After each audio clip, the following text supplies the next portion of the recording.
Here's something you've never been able to do in a 500 before. Stretch your legs and enjoy the panoramic views from the back seat. But this is exactly the kind of variant Fiat needs to open up its appeal. This is the all-new 500L. Fiat dealers are growing restless. As it turns out, the 500 Mini Compact plays about as well here in America as soccer.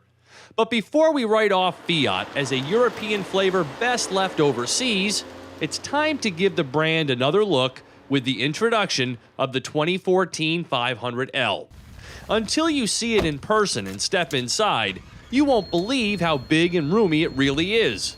This is far greater than, say, going from a Mini Cooper to a Countryman.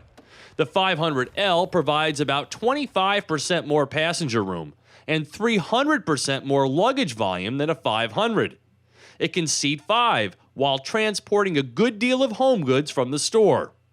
Though there are 4 available trim levels, Pop, Easy, Trekking, and Lounge, all use the Abarth engine, a 1.4-liter turbo with Fiat's multi-air intake valve technology, more precisely controlling the amount of fresh air that goes into the cylinders for improved performance and efficiency. It's a hoot in the Abarth, but here in the 500L, its 160 horsepower is taxed with an extra 742 pounds. To offset that sum, torque output rises from 170 foot-pounds to 184.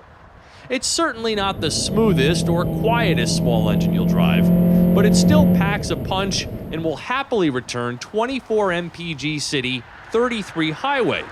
My mixed driving number for the week ended up at a noteworthy 29. 87 octane is permitted, though 91 is recommended. Those numbers were achieved through this 6-speed Euro twin-clutch transmission, standard on this 500L Lounge.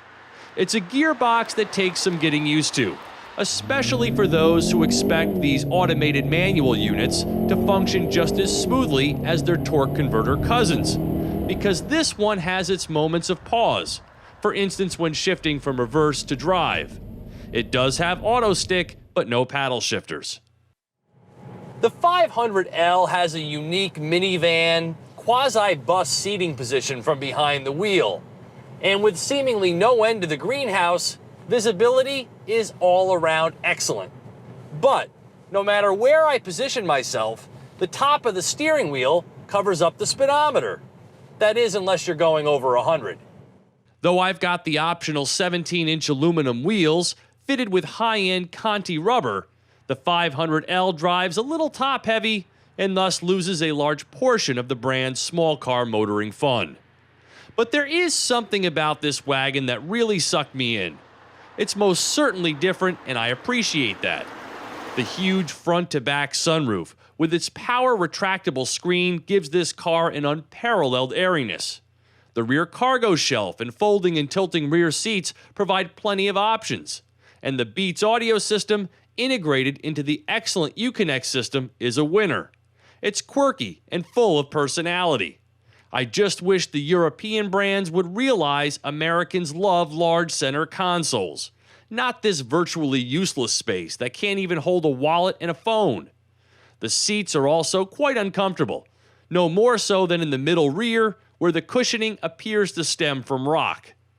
The top trim 500L Lounge starts at $25,195, while this loaded model, including the white roof, stickers for $28,245.